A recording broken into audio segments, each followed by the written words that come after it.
UK Wine Show, show number 862.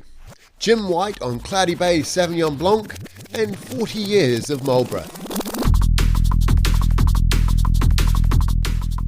Hi, my name's Chris Scott. And I'm Jane Scott. And together we founded 3050 and the UK Wine Show, celebrating 20 years this year. On this week's show, we're talking with Jim White as we discuss Cloudy Bay.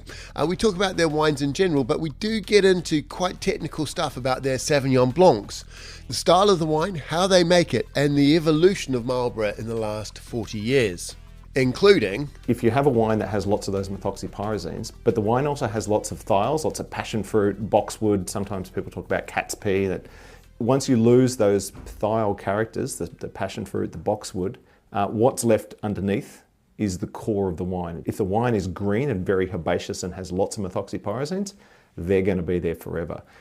Hope your week's been good, guys. I've been generally just tidying up lots and bits and pieces. I've had a few things to fix on the website, a few multi-choice questions to tidy up from some feedback. I've started my build for my half Ironman in September. I've done all the finished testing, and now I'm into solid training.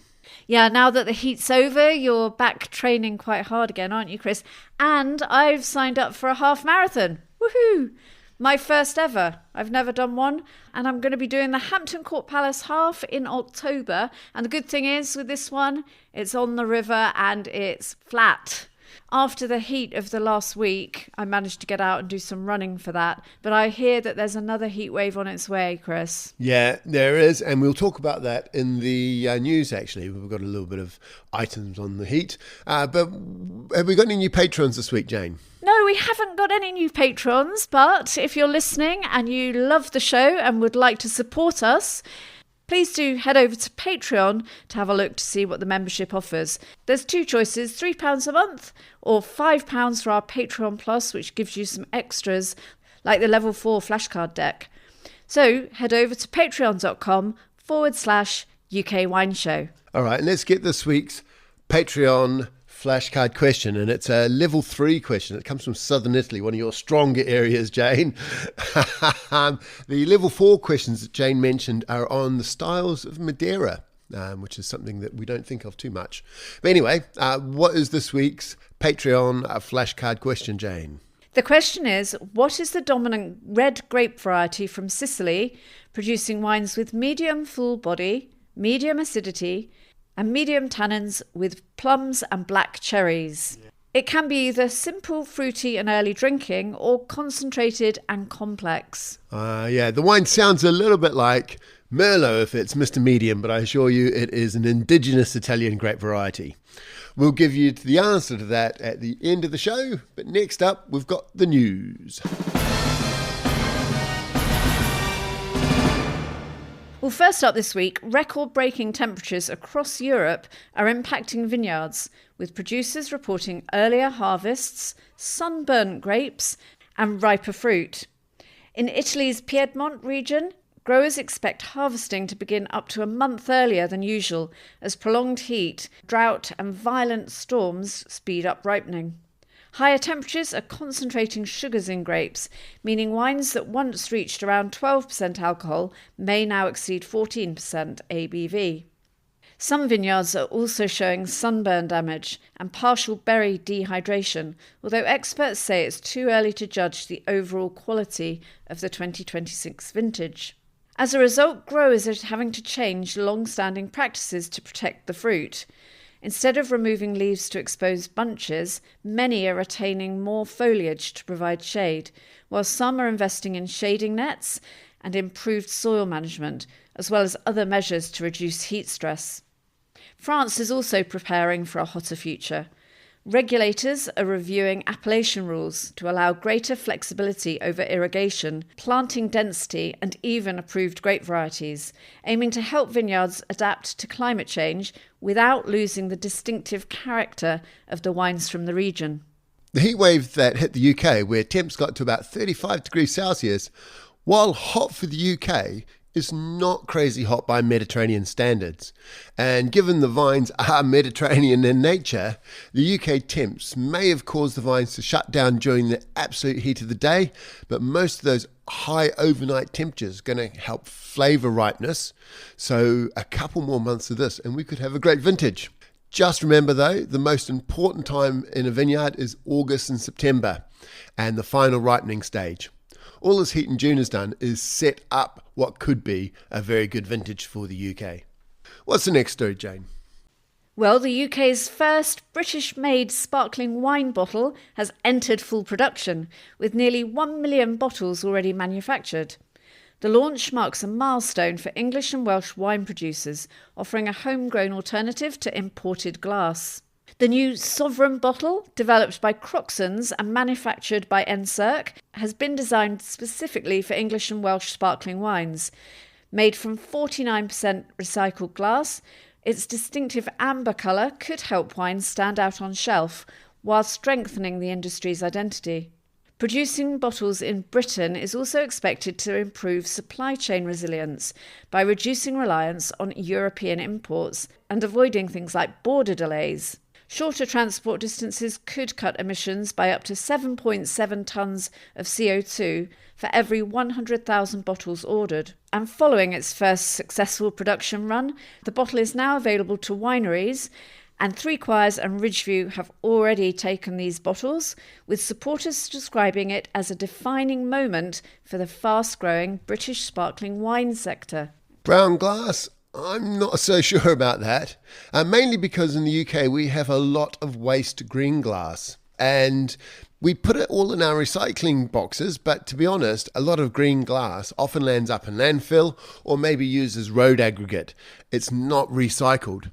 But whereas brown glass is used a lot in beer bottles, cider bottles, etc. So there is already a demand for brown glass. By going down the brown glass route, I don't think they're anywhere near as attractive as green bottles, but they do remind you of beer, and I don't know if it's really the image that I would want. All right, Jane, what's the last item? Well, finally this week, a new laboratory technique could make it quicker and more accurate to confirm where a wine was produced. By analysing the wine's unique inorganic fingerprint, researchers say the method could strengthen anti-fraud checks and improve confidence in origin claims. Scientists have developed a faster way to verify a wine's geographic origin by measuring 23 inorganic elements with exceptional precision. Published in Food Chemistry, the technique uses advanced mass spectrometry to create a detailed elemental profile that reflects the soil, the water, and growing conditions where the grapes were cultivated. The researchers found the method can reliably distinguish wines from different regions, offering labs a powerful new tool for authenticity tasting. Compared with existing approaches, it delivers improved speed and analytical accuracy, making it more practical for routine checks. If adopted more widely, the technique could help wineries, importers and regulators confirm provenance, as well as protecting appellations and reducing wine fraud. As demand for trusted origin claims grows, this chemical fingerprinting method could become an important safeguard for both producers and collectors. For the super geeks out there, it is called a multi-element isotropic dilution with external calibration and uses inductive coupling plasma triple quadruple mass spectrometry. And there's a good reason why we didn't include that in the news article. Thanks for that, Chris. I have no idea what that all means, apart from it being a mass spectrometer that can identify inorganic elements in a wine. And with mass spectrometry, you get a fingerprint, if you like, of spikes of different elements, different frequencies that appear. The key thing here is that the testing is destructive, so it can't be used to determine authenticity of wine going up for auction. For example, if you've got a very old rare bottle, you can't use that because you have to open the bottle to get the wine out to prove it. As Jane said, it can be used when wines are being passed off as something they aren't in a large volume, and we've seen this in lots of scandals over the years. Rightio, Jane, let's get a reminder of this week's Patreon flashcard question. The question is, what is the dominant red grape variety from Sicily, producing wines with medium full body, medium acidity, medium tannins, and with plums and black cherry aromas. It can either be simple, fruity, early drinking or concentrated and complex. Rightio, we will give you the answer to that after the interview, which is coming up next with Jim White. I sat down with Jim in Marlborough back in February, and we did a couple of interviews. Next week's interview will be on PB wines that he's brought in to try.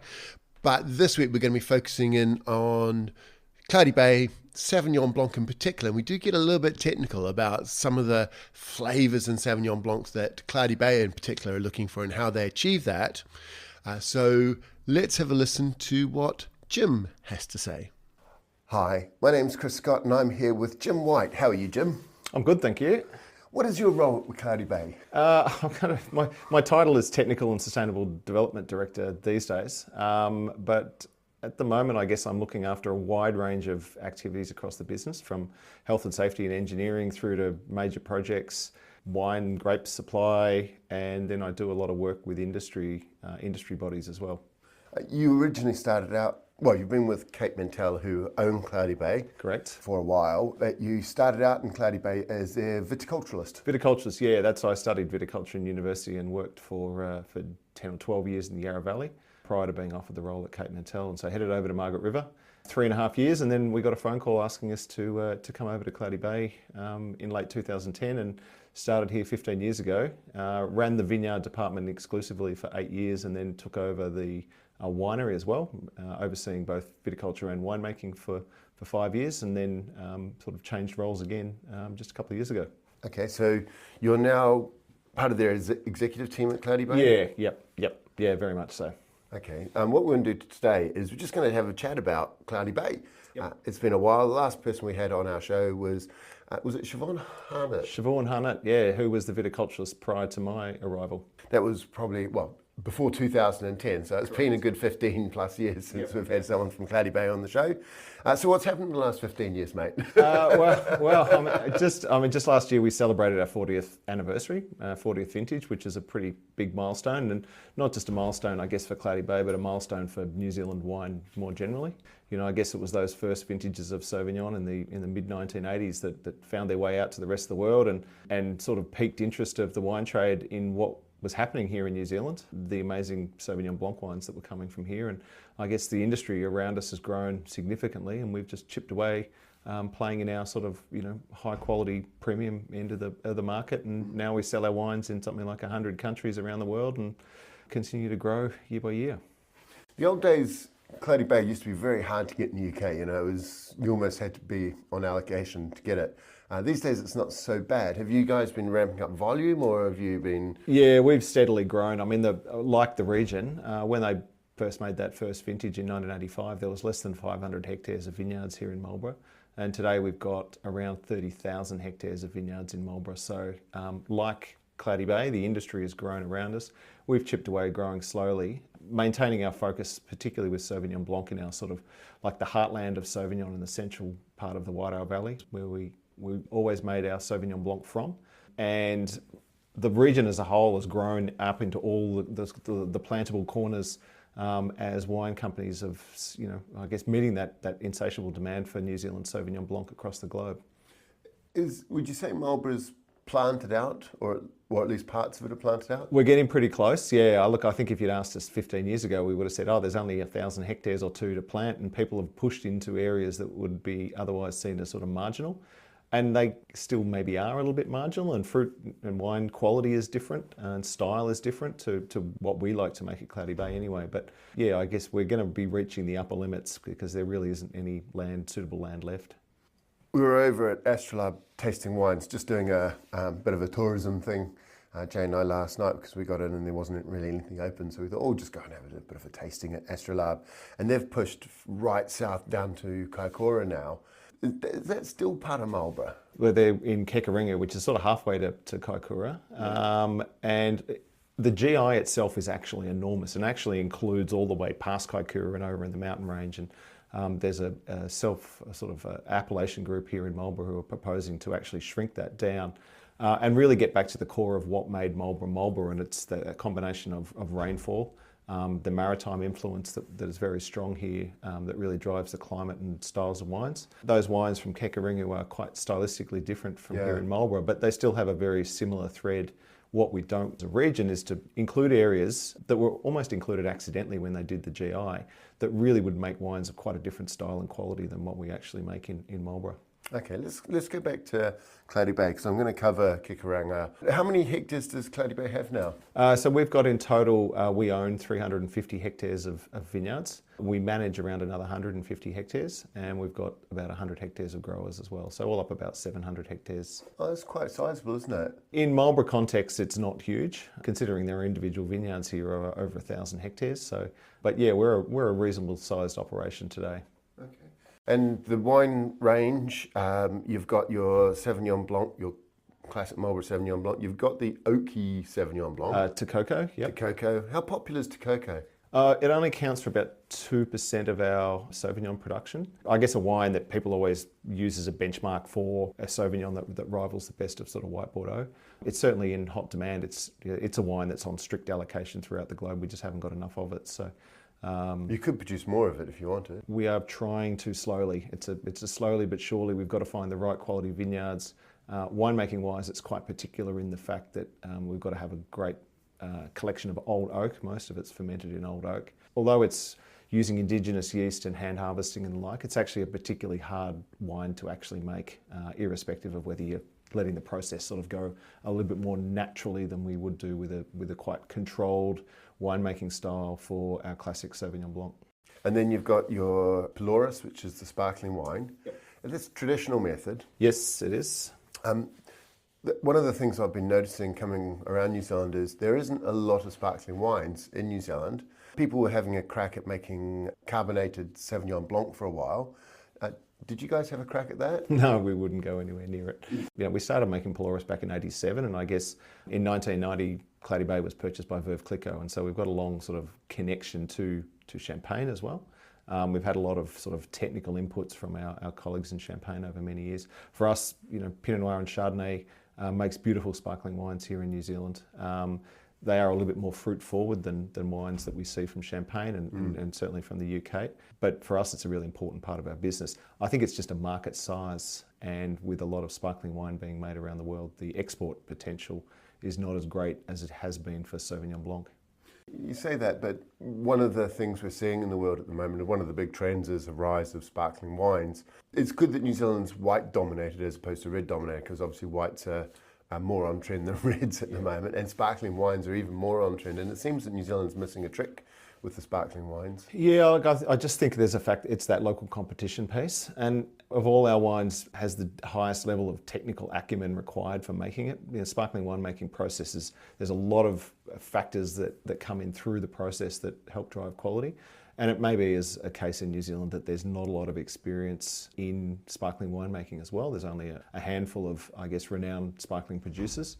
And so maybe that there's a bit of an issue with that sort of technical skill, as well as the very specialised equipment you need for disgorgement, tirage and the like. Are you aware of anybody doing tank method sparkling wines? There is one facility to do Charmat up in Hawke's Bay, I believe. Okay. But quite, again, relatively small volumes, and mostly for the domestic market, I would assume. Yeah, I'm exploring Albarino, and I tried a fairly decent peri Albarino, sparkling Albarino. Okay, yeah.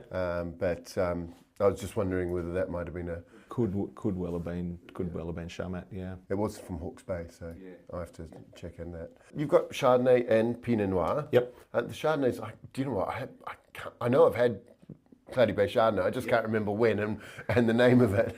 Yeah, no, well, it's Cloudy Bay Chardonnay. So that'd be the name. We sort of have the sort of the classic range of Sauvignon, Chardonnay, and Pinot Noir, and they're the only three grape varieties we grow. Apart from we've got 1 acre of Syrah that we inherited on a vineyard, but apart from that, no other varieties. In fact, we've been removing the likes of Pinot Gris, Riesling, Gewürztraminer over the last 15 years in my time here, realigning to what we do best. Our vision is to make less wines, but to make them better. So currently, we only make or sell 7 wines. 2 sparkling wines, a Brut and a Rosé, Sauvignon Blanc and Tekoko, obviously both made with Sauvignon. a still Chardonnay, and then we have our Marlborough Pinot Noir, and then we have Tawahi, which is a Central Otago Pinot Noir as well. We've got some vineyards, small vineyard holding in Central. Yeah, I saw that. I saw the vineyard holdings in Central. I was going to ask about that. It's a Pinot Noir. Yes. Which sub-region? So it's in, I guess, we now have two vineyards. Well, actually, we've got three. We most recently planted one, but we've got our Northburn site, which is on the eastern Lake Dunstan, so right on the lakefront. Yeah, near Terrace or? Further south than Terrace, closer towards Cromwell. Okay. And then we've got the Calvert Vineyard, which we lease, which is on Felton Road itself in Bannockburn. Oh, yeah. And we've most recently, just this year, planted a new vineyard across the lake up on the Sugarloaf Terrace, which is a elevated site at about 320 metres that's part of an old glacial outwash that we think has great potential for the future. And so we'll see that come to reality in the years ahead. Where is? And I've heard of Sugarloaf. Well, I'm from Otago, yeah, okay. And I know the area reasonably well. So where the Northburn site is, which is on the eastern side, it's in between Bendigo and Cromwell, Northburn itself. And then literally, if you look directly across the lake, there's a series of you've got Lowburn and Lowburn Inlet. And then right up above the lake, is the Sugarloaf Terrace. That's not near Pisa. It's again further south than Pisa. Pisa's further up the lake towards Wanaka. Okay. So you're below Cromwell? No, in between Pisa and Cromwell. That's on the western side of the lake, and then on the eastern side of the lake, our vineyard is in between Cromwell and Bendigo. Okay, I'll have to look it up on a map and double check. How are you finding Central Otago? A lot of people make some lovely wines in Central, but it's not a particularly well-known region for making money. No, it helps to have a lot of Sauvignon Blanc pay for our Central Otago project. Look, it is. Viticulturally, it's very challenging down there. If it's not frosts at both ends of the growing season, it's wind at flowering. I guess the beauty of that quite high diurnal temperature range shift that we get during the growing season.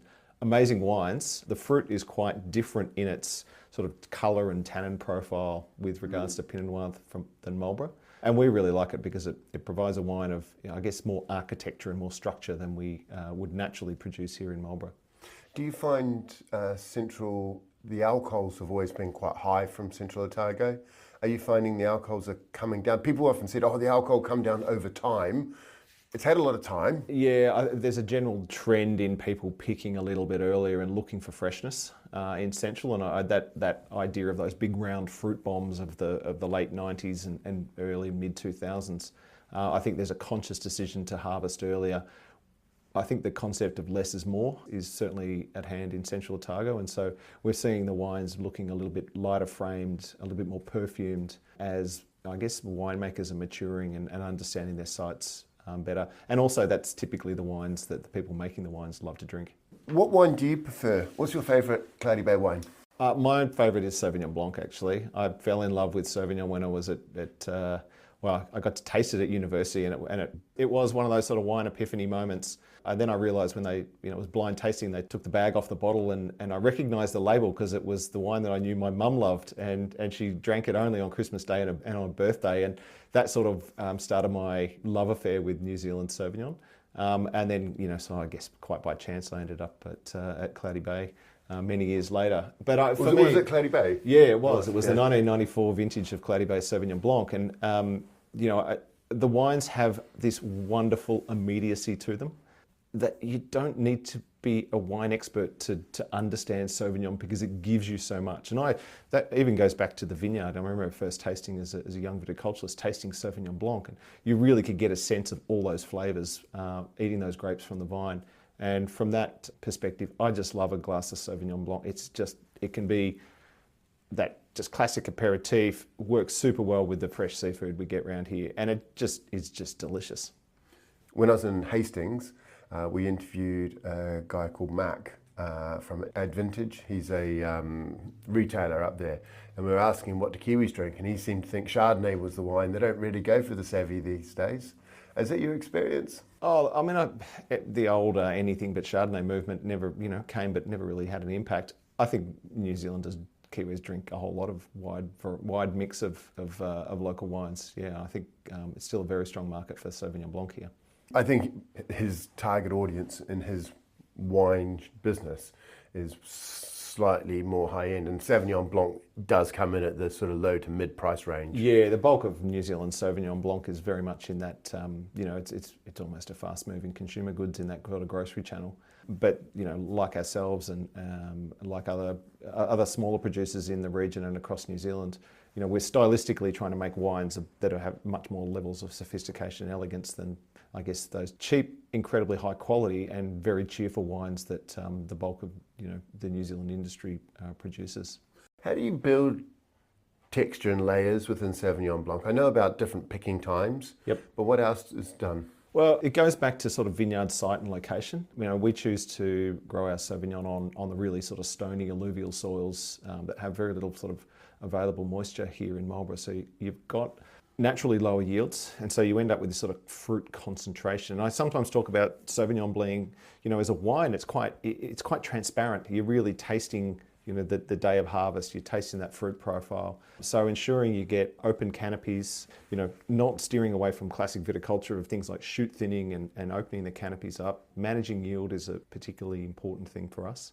Then coming into the winery, Sauvignon winemaking is quite a precise process, and we have certain elements that we think are really important. Cold settling prior to fermentation. A lot of wineries here in New Zealand use a sort of quite rapid process to clear the juice with flotation. We think cold settling is really important. We still use a component of oak, be those barriques or large wooden cubes for fermentation. Even for our standard Sauvignon, it typically runs somewhere between 2 and 4%, depending on the vintage.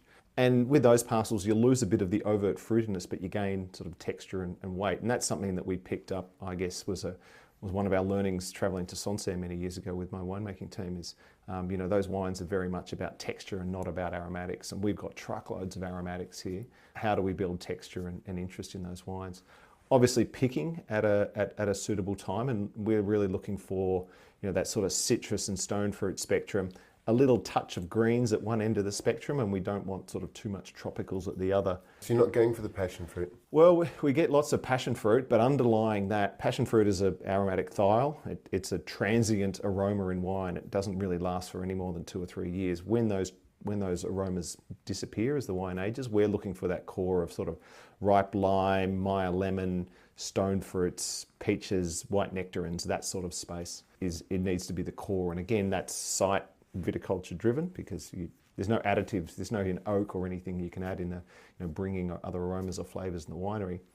And then making sure the acidity is really quite high and fresh, but there's a roundness and a working for, I guess, we're a French-owned company. We talk about gras. We talk about the wine having a bit of fatness and a bit of roundness as well, but with that mouth-watering acidity as well. And it's combining all those different elements together that I think makes a really beautiful Sauvignon Blanc, and that's what we aim to produce.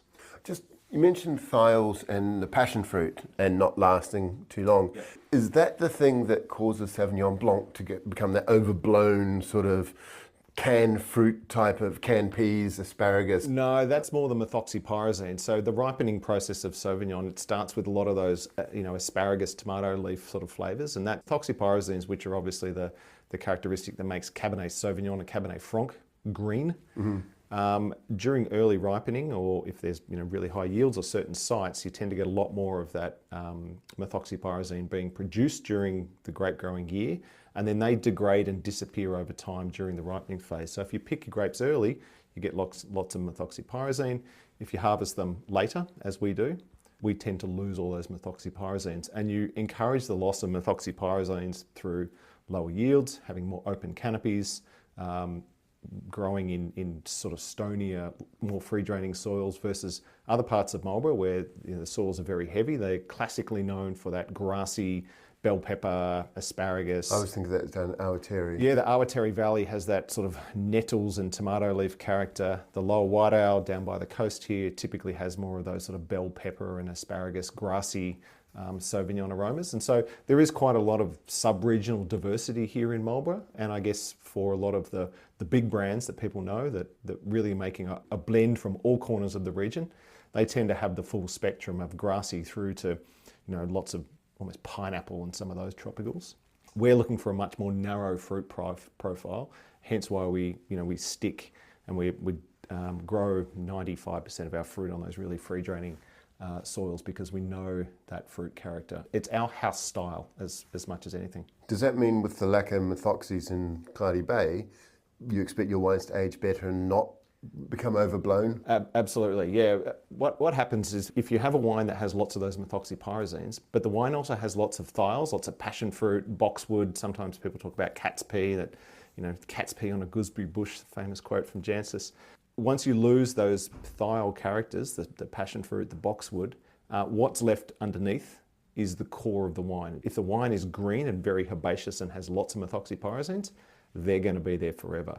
If you don't have methoxypyrazines and you have this lovely ripe fruit, that's what's left once the thiols go. And so we see our Sauvignon, I think it ages magnificently. It's great to see Oz Clark just posted a bottle of him drinking a bottle of 2000 Cloudy Bay Sauvignon Blanc just last week. The wine, those sort of citrus characters develop this much more sort of almost lemon curd. You get a toasty, honeyed note to the wines. They still retain beautiful acidity and that freshness doesn't disappear, but they get rounder and fuller in the mouth. And I always think about, they follow maybe a similar trajectory as what Hunter Valley Semillon does, what old Chenin Blanc does. It gets rounder and sort of fatter, and that textural element becomes more sort of compelling, and they become beautiful old food wines.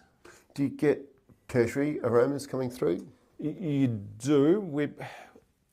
I guess the story of Cloudy Bay Sauvignon Blanc is the time under cork up until 2002, and then the time under screw cap, which is 2002 onwards. The 2002 onwards, the screw cap wines, we don't see tertiary aromas in those yet, and I think the beautiful thing about screw caps and Sauvignon is it keeps the wines so fresh, and you don't get the impacts of oxidation because Sauvignon's very susceptible to oxygen. Prior to 2002, the wines under cork, it's a game of roulette as to what you're going to get. Has the cork let too much oxygen in? That's generally the problem, and we see that both in the colour of the wines developing in bottle and just overt oxidation. And there's a reason that New Zealand shifted to screw caps, and it's because we're at the end of the earth growing the grape variety that probably has one of the highest susceptibilities to oxygen when it gets into bottle, and we were getting the most rubbish corks in the world at the same time. So that evolution for the industry to screw caps has meant that we've got an opportunity to examine our wines as 15, 20-year-old wines and see those wines evolving in that sort of non-oxidative space that a screw cap provides. So you prefer the wines in screw cap? Definitely, yeah. We've had suggestions that, if you're going to sell your wine in China, you need to put it under a cork. I mean, that's just a load of rubbish. We stick to our guns. We put them under screw cap because we trust every single bottle is going to be just like we expected it and we wanted it to be when the consumer gets it. All right then, Jim, I think we'll wrap it up there. Thank you very much. You're welcome.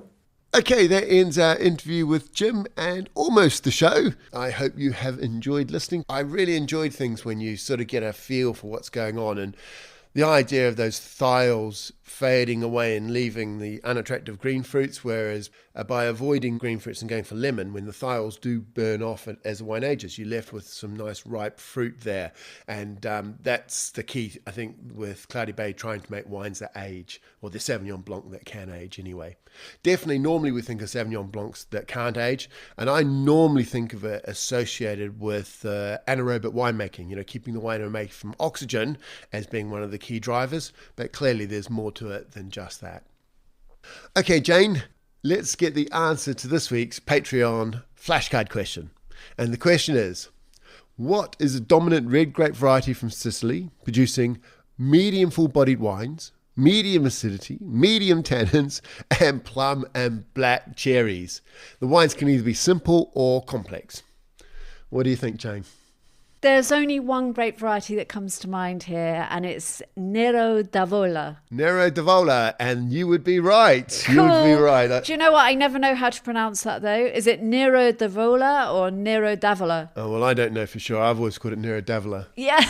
So, but that is the one. That is definitely what we're looking for. Cool. Thanks, Chris. And thank you for listening. And I hope you enjoyed the episode. And if you did, please subscribe wherever you get your podcasts. And a big thank you, as always, to our patrons for supporting the show. And if you'd like to join our community, head over to patreon.com/UK Wine Show.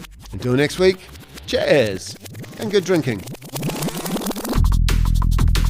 The UK Wine Show is a weekly podcast brought to you by 3050, the wine tasting company. The show is produced by Chris Scott and the news is read by Jane Scott.